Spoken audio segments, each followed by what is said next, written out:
day as well. And that those attributes are attributes that we want to copy. That we want to see what is it that so drives a young man that God takes extra special notice. When we look at David's life, we certainly see that he is a man of courage. And courage is something that we often speak of, but that is woefully lacking. It's lacking in our churches. It's lacking in our lives. So for November, for our One Heart application to our One Faith message this month, we're asking Sunday school classes as a group to make that group effort to reach out and to show the heart of God to our community, because I think there's nothing that is more courageous for a Christian to do than to live out their faith openly and publicly. So we're asking Sunday school groups to gather together and to maybe pick a Saturday.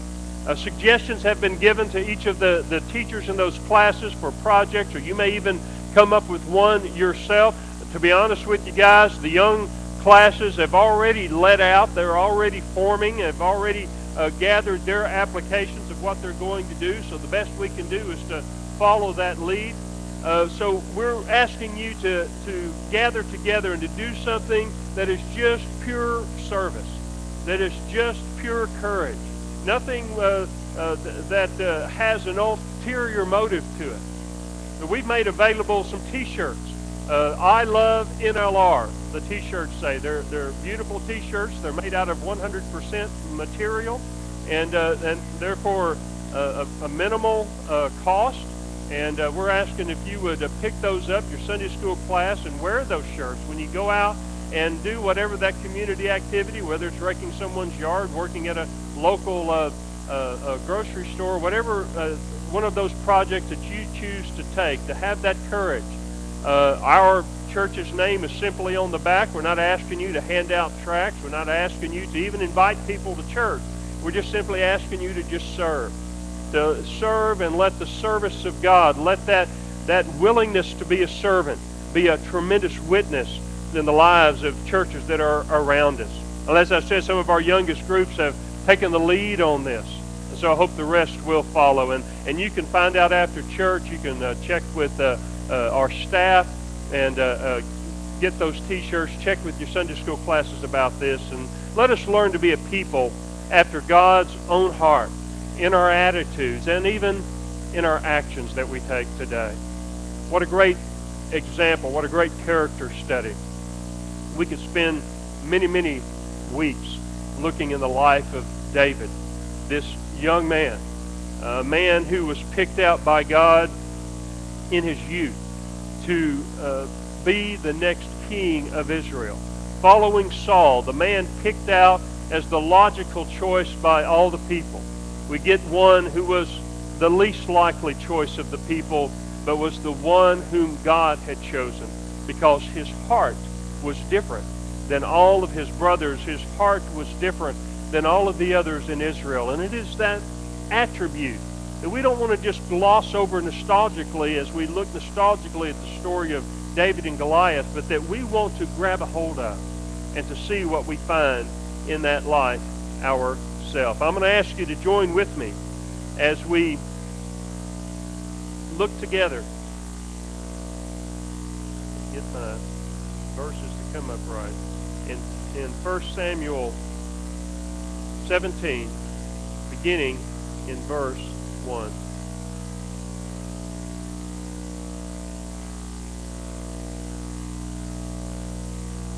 First Samuel 17 and verse 1 tells us, "Now the Philistines gathered their armies together to battle, and were gathered at Soka, which belongs to Judah. They encamped between Soka and Azekah in Ephes Dammim. And Saul and the men of Israel were gathered there, and were gathered together, and they encamped in the valley of Elah, and drew up in battle array against the Philistines. The Philistines stood on a mountain on one side, and Israel stood on a mountain on the other side, with a valley between them. And a champion went out from the camp of the Philistines, named Goliath, from Gath, whose height was 6 cubits and a span. He had a bronze helmet on his head, and he was armed with a coat of mail, and the weight of the coat was 5,000 shekels of bronze, or 16 pounds. And he had bronze armor on his legs and a bronze javelin between his shoulders.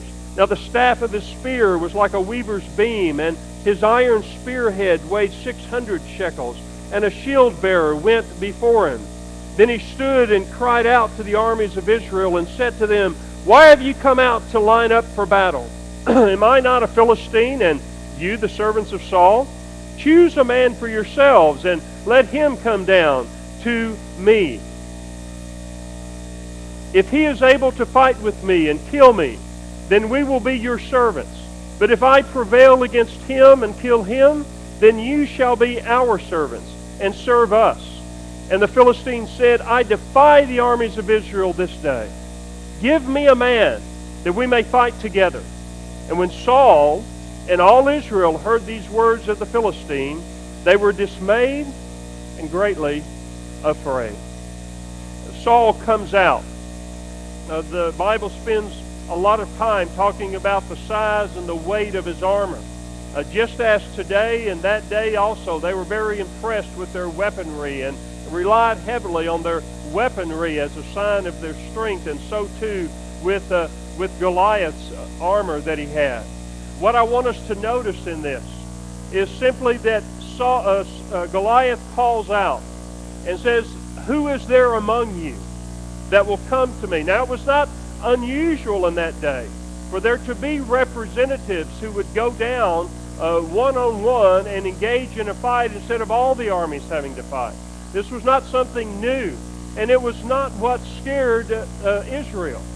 It was the fact that Goliath was so tall, that he was, some would say, either 8 or 9 feet in height, that he was a very tall man wearing all of this very modern armor and seemingly impenetrable. And anyone who would choose to go and fight was just choosing a death sentence. But here's what I want you to remember about this.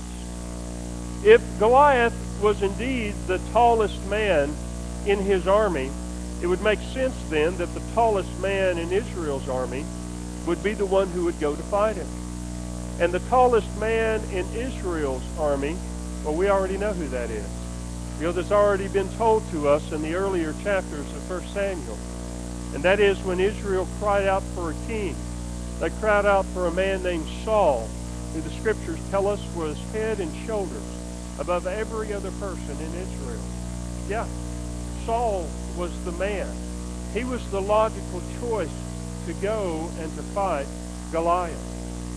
And there certainly was a time in Saul's life when he would have met that challenge. There was a time when the Spirit of God was with Saul, when it ennobled him, when it empowered him, when he was in fact a great warrior. Listen, Saul began very well in his life. The early days of Saul are often overlooked because of the bad decisions and poor judgment that Saul made later in life, but Saul began well. And on this day, in this battle, he is the natural choice. He is their military commander, and he is the tallest of all of them. He has the best armor of anyone. And yet Saul, along with Israel, is fearful. Neither one of them choose to fight. Fear is the most contagious when it's found in leadership. Fear is a contagious thing. Someone in a small group can become fearful, and other people might naturally become fearful. But it spreads the quickest. It is the hardest to overcome when it is found in leadership. And this is the difference that not having the Spirit of the Lord made. When Saul had been anointed, he was struck, everyone was struck by his size, and he was, with the Spirit of God, as I said, a very powerful warrior. But now, where there had previously been courage, where previously Saul had shown such daring, now instead there was only caution in Saul's life. There's only fear to be found. Those challenges that seemed so possible in God's strength now appeared to be impossible missions, because Saul was only acting in his own strength and not with the Spirit of God behind him. So what is true of Saul? Before we even look at David, that character study, that brief analysis is true in so many people today. So many who've begun well, who received Christ as Savior, who surrendered to ministry, who stood out boldly in a mission effort, who took on ministry as their own and took ownership of the cause of Christ.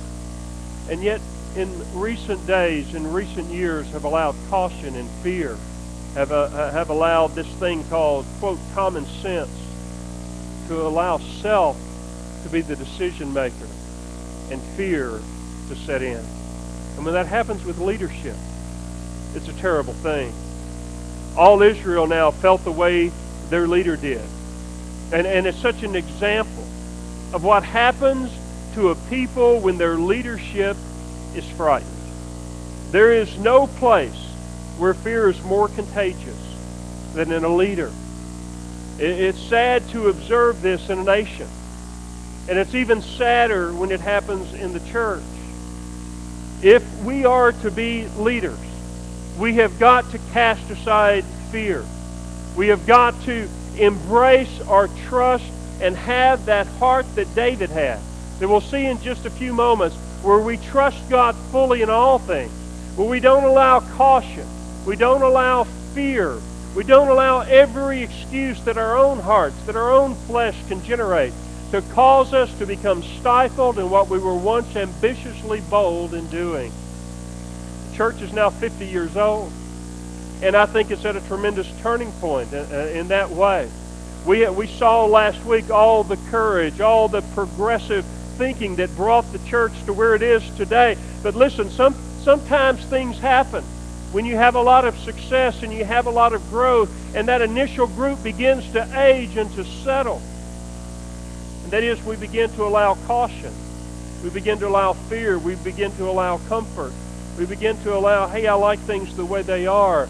We begin to allow flesh and, quote, common sense to begin to take hold. But now is the time for courage. Now is the time when the community is crying out, when the enemies are crying out, when the Goliaths and the giants in this world are crying out and saying, I defy you. I defy you to reach into my community. I defy you to restore my family. I defy you to reach my teenage children. I defy you to offer an alternative to the children of our community. I defy you. Come out and fight me if you will. And let us not respond with the caution of Saul without the Spirit of God guiding us. Let us instead see what David did instead. And let's have that youthful courage to say, we're not through fighting the giants yet. We're not going to let the giants take hold of our families. We're not going to let them intimidate our lives. We instead are going to boldly and faithfully, with the heart like David, meet even the greatest challenges that are in our life. Now in verse 12, it says that David was the son of that Ephrathite of Bethlehem, Judah, whose name was Jesse, and who had 8 sons. And the man was old, advanced in years in the days of Saul. The 3 oldest sons of Jesse had gone to follow Saul to the battle. The names of his 3 sons who went to battle were Eliab, the firstborn, next to him Abinadab, and the third Shammah. David was the youngest, and the 3 oldest followed Saul. But David occasionally went and returned from Saul to feed his father's sheep at Bethlehem. And the Philistine drew near and presented himself 40 days, morning and evening. For 40 days now, morning and evening. Then Jesse said to his son David, take now for your brothers an ephah of this dried grain and these 10 loaves, and run to your brothers at the camp, and carry these 10 cheeses to the captain of their 1,000, and see how your brothers fare, and bring back news of them. Now Saul and they and all the men of Israel were in the valley of Elah fighting with the Philistines. So David rose early in the morning, left the sheep with the keeper, took the things, and went as Jesse had commanded him. And he came to the camp as the army was going out to fight, and shouting for the battle. For Israel and the Philistines had drawn up in battle array army against army. And David left his supplies in the hand of the supply keeper, ran to the army, and came and greeted his brothers. And then he talked with them. There was the champion. Then as he talked with them, there was the champion, the Philistine of Gath, Goliath by name, coming up from the armies of the Philistines, and he spoke according to the same words, so David heard them. And all the men of Israel, verse 24, when they saw the man, fled from him, and were dreadfully afraid. So the men of Israel said, have you seen this man who's come up? Surely he's come up to defy Israel, and it shall be that the man who kills him, well, the king will enrich with great riches, will give him his daughter, and give his father's house exemption from taxes in Israel. And then David spoke to the men who stood by him, saying, what shall be done for the man who kills this Philistine and takes away the reproach from Israel? For who is this uncircumcised Philistine, that he should defy the armies of the living God? And the people answered him in this manner, saying, so shall it be done for the man who kills him.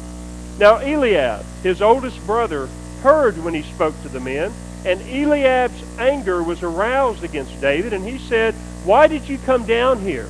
And with whom have you left those few sheep in the wilderness?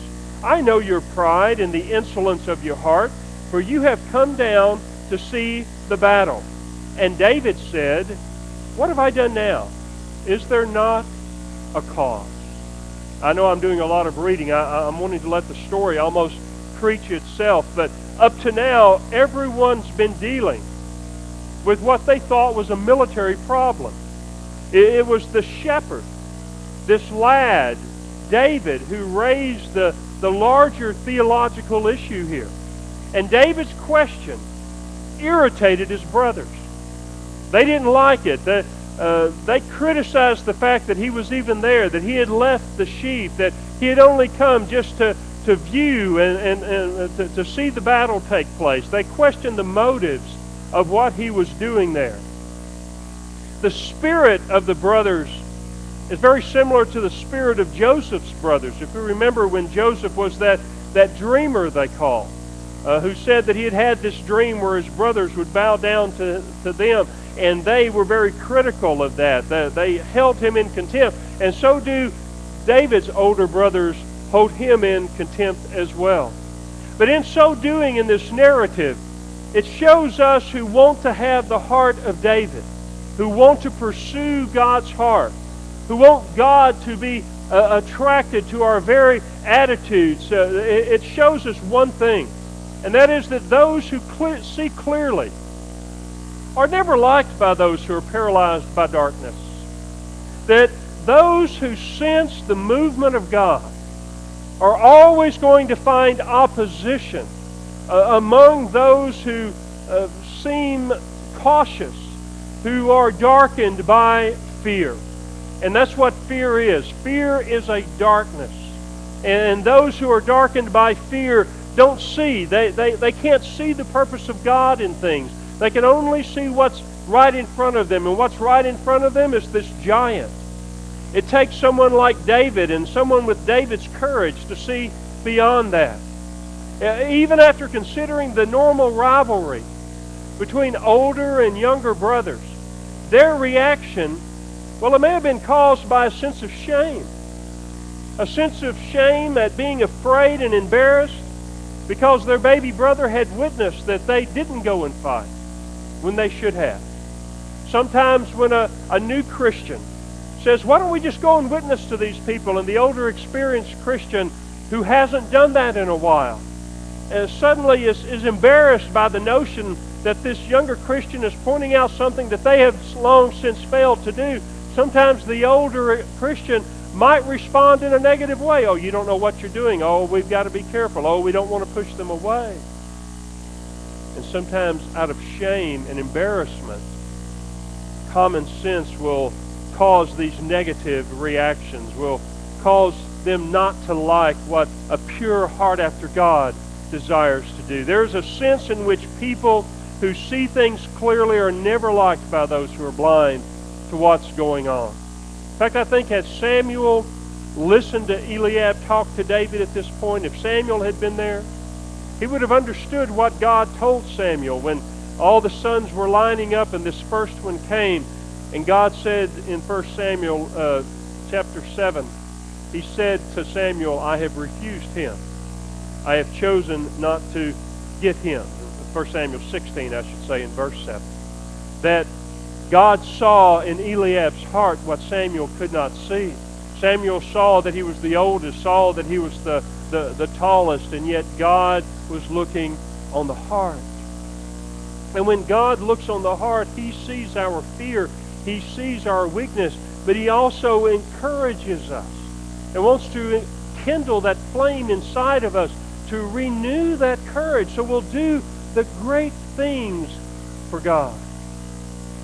And so as we pursue this heart of David, we look to see what he does. He turned from his brother Eliab toward another, said the same thing, and these people answered him as the first ones did. And then the words which David spoke were heard, and they were reported to Saul, and he sent for him. And David came before Saul and said to Saul, let no man's heart fail because of Goliath. Your servant will go and fight with this Philistine. Don't let anyone else be afraid. David saw the fear in the eyes and the actions of those people. But rather than joining in that fear, rather than catching the disease of fear that was coming from Saul, he said, let me go. And Saul said to David, you're not able to go against this Philistine to fight with him, for you're a youth, and he is a man of war from his youth. But David said to Saul, your servant used to keep his father's sheep, and when a lion or a bear came and took a lamb out of the flock, I went out after it and struck it and delivered the lamb from its mouth. And when it arose against me, I caught it by its beard and struck and killed it. Your servant has killed both lion and bear, and this uncircumcised Philistine will be like one of them, seeing he has defied the armies of the living God. Moreover, David said, the Lord who delivered me from the paw of the lion and from the paw of the bear, He will deliver me from the hand of this Philistine. And Saul said to David, go, and the Lord be with you.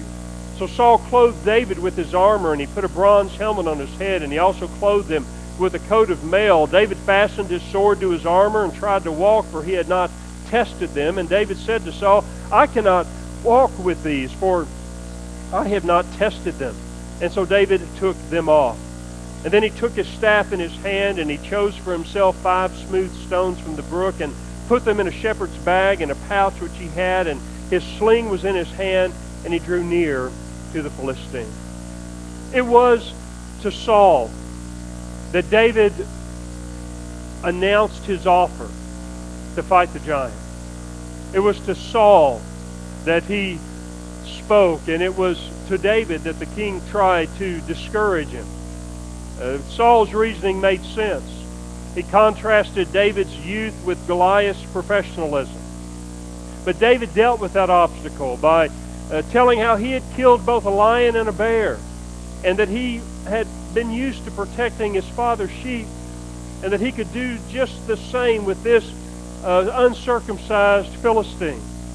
The clue to David's confidence, the clue to our confidence in reaching out into this community and in taking the giants that stand before us, the giants that challenge your family, the giants that challenge your faith, the giants that challenge our church from invading the community with the gospel.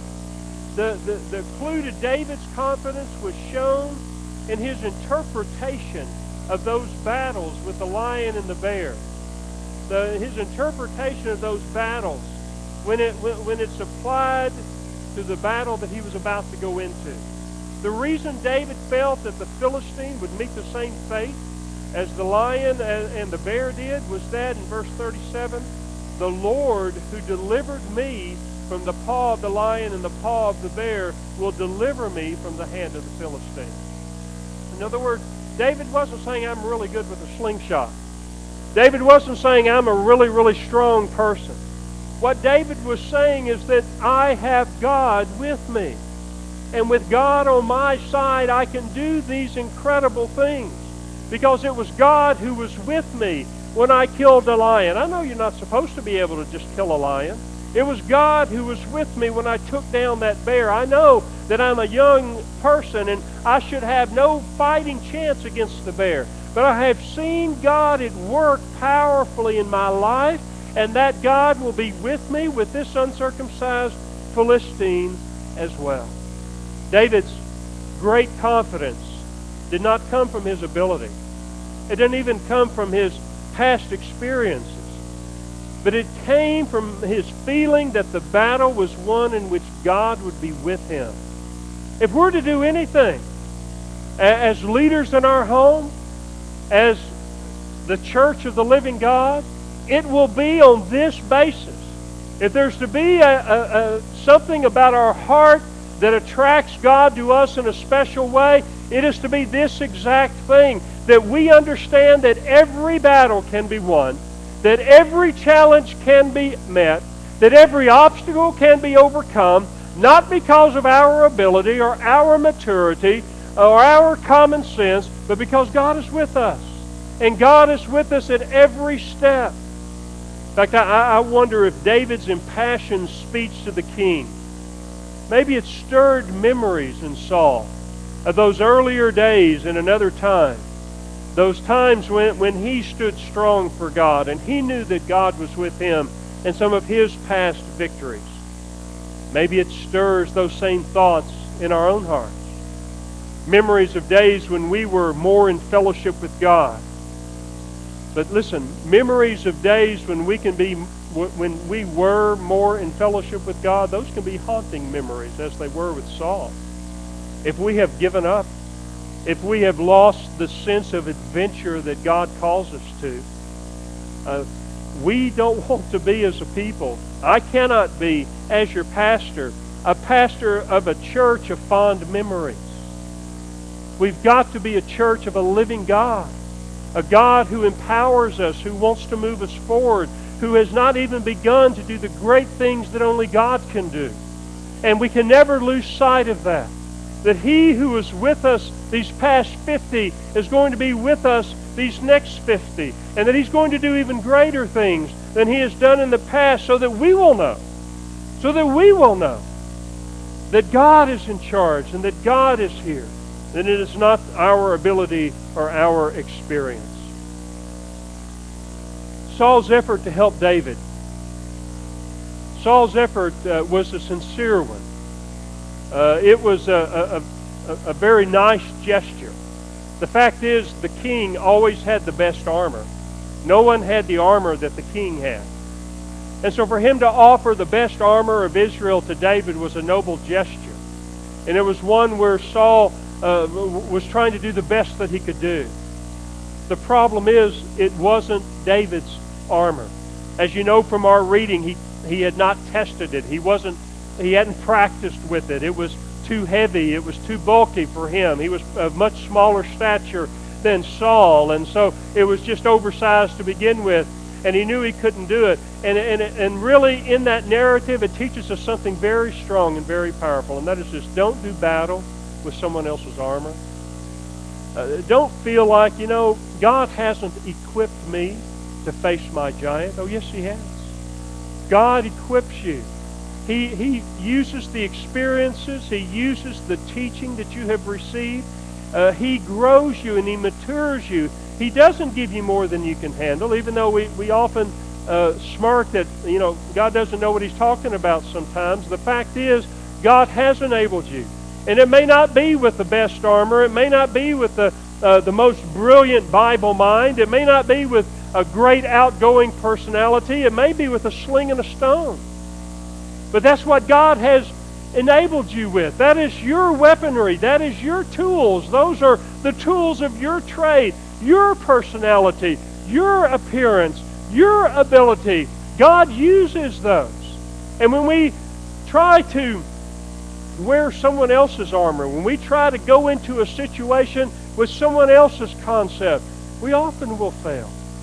And in fact, to say that the other way, I'm afraid sometimes Christians are guilty of trying to get other people to do their battles, getting other people to wear their armor and do their battles for them. And that's not how that works. God has equipped you. He's equipped Faith. We're not to go out into the community as another church does. We're not to copy another person's activities. You're not to go out into the world and to mimic something else. God has uniquely enabled each of us, enabled us corporately as a church, enabled us individually as Christians. All we need is God plus how He's enabled us in order to do great things for Him. We don't need to do battle with someone else's armor. In fact, the only additions that David had were 5 smooth stones that he picked up from the bed of the stream as he went out to face him. His hidden weapon was the confidence that God was going to deliver that Philistine into his hands. That was his hidden weapon. Not a coat of mail, not a javelin or a spear, not a shield, but the confidence of knowing that he had God on his side and that God would deliver him. And that gave him a holy boldness. Now, more space is given to the verbal combat than the actual physical battle itself. It says the Philistine came and began drawing near to David, and the man who bore the shield went before him. And when the Philistine looked about and saw David, he disdained him, for he was only a youth, ruddy and good-looking. So the Philistine said to David, "Am I a dog that you come to me with sticks?" And the Philistine cursed David by his gods. And the Philistine said to David, "Come to me, and I'll give your flesh to the birds of the air and the beasts of the fields." And then David said to the Philistine, "You come to me with a sword, with a spear, and with a javelin, but I come to you in the name of the Lord of hosts, the God of the armies of Israel, whom you have defied. This day the Lord will deliver you into my hand, and I will strike you and take your head from you. And this day I will give the carcasses of the camp of the Philistines to the birds of the air and the wild beasts of the earth, that all the earth may know that there is a God in Israel. And then all this assembly shall know that the Lord does not save with sword and spear, for the battle is the Lord's, and He will give you into our hands." And so it was, when the Philistine arose and came and drew near to meet David, that David hurried and ran toward the army to meet the Philistine. Then David put his hand in his bag and took out a stone, and he slung it and struck the Philistine in his forehead, so that the stone sank into his forehead, and he fell on his face to the earth. And so David prevailed over the Philistine with a sling and a stone, and struck the Philistine and killed him. But there was no sword in the hand of David.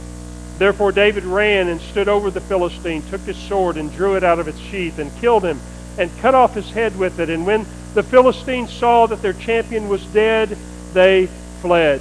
Now the men of Israel and Judah rose and shouted and pursued the Philistines as far as the entrance of the valley and to the gates of Ekron. And the wounded of the Philistines fell along the road to Shar-Ramain, even as far as Gath and Ekron. And then the children of Israel returned from chasing the Philistines, and they plundered their tents. Now Goliath saw the shepherd's staff, and he mocked David, saying, "Am I a dog that you come to me with sticks?" Then he pronounced a curse on David by his gods. And he threatened not only to kill David, but to leave his body unburied so that the buzzards and the jackals would come and tear it apart. The awesome presence of Goliath, the verbal threats that had spread fear through the camp of the Israelites, they didn't make a slightest dent in David's intentions. Because in the hands of God, ordinary tools become extraordinary weapons. Goliath had a javelin. He had a spear. But David had something even greater. He had a stone. A stone. My stone's got faith written on it. And this stone will remind me that with faith, I've got all the weapon I need to fight Satan, to fight for my family, to fight for my church. Faith. That's what David had. And that's what you need, and what you need, what we all need, is we need to have the faith of knowing that with God, no one can stand against us. This story of David and Goliath is one that is known nation after nation. It is the great classic underdog story. But the real truth and the reason that it shows the heart of David is because it shows a man who had absolute, total faith in God. You know he knew that of his own, no stone was going to penetrate the head of that 9-foot giant. But with God, all things were possible. With God, victory was surely at hand. Pursuing the heart of God occurs when trust is placed in the very presence of God. I'm going to close very quickly with just a few verses from Psalm 139, a psalm that David would write. And in it he talks about fear. The whole psalm talks about the overwhelming knowledge that God has. But in the midst of that, he talks a little bit about the presence of God and how it helped David handle the fears in his life. In Psalm 139:7, he said, "Where can I go from your spirit? Or where can I flee from your presence? If I ascend into heaven, you are there. If I make my bed in hell, behold, you are there." He says in verse 9, "If I take the wings of the morning and dwell in the uttermost parts of the sea, even there your hand shall lead me, and your right hand shall hold me. If I say," now listen, "surely the darkness shall fall on me." In other words, darkness is a metaphor for disease, for obstacles, for giants, for the troubles that come into your life. Darkness represents fear. That's what fear is. Fear is getting, your life is clicking along normally, and then suddenly the diagnosis comes. Suddenly you're laid off of work. Suddenly the relationship ends. And what happens is you don't know what's going to happen next. And that not knowing what's going to happen next is a darkness. You knew kind of how life was going. Now suddenly it's not going that way. And that's where the fear comes. Fear comes because we're suddenly in darkness. Suddenly we don't know where we're going to go next. Fear comes because that giant taunts you, and you don't know what's going to happen if you try to fight that giant. You can't see of your own clearly what's going to happen. And that's what David said. He said, "Surely the darkness shall fall on me. But even then, even the night shall be light about me. Indeed, the darkness shall not hide from you, but the night shines as the day." In fact, God, the darkness and the light are both alike to you. You see, the difference between knowing what to do when that diagnosis comes, when that job is laid off, is whether or not you recognize that God is right there with you, that He never leaves you, He never forsakes you. Whether you go to the highest mountain, whether you go to the depths of the grave, whether you go to the uttermost parts of the sea, His hand is always there. His hand is with you whether you're living righteously or whether you're living unrighteously.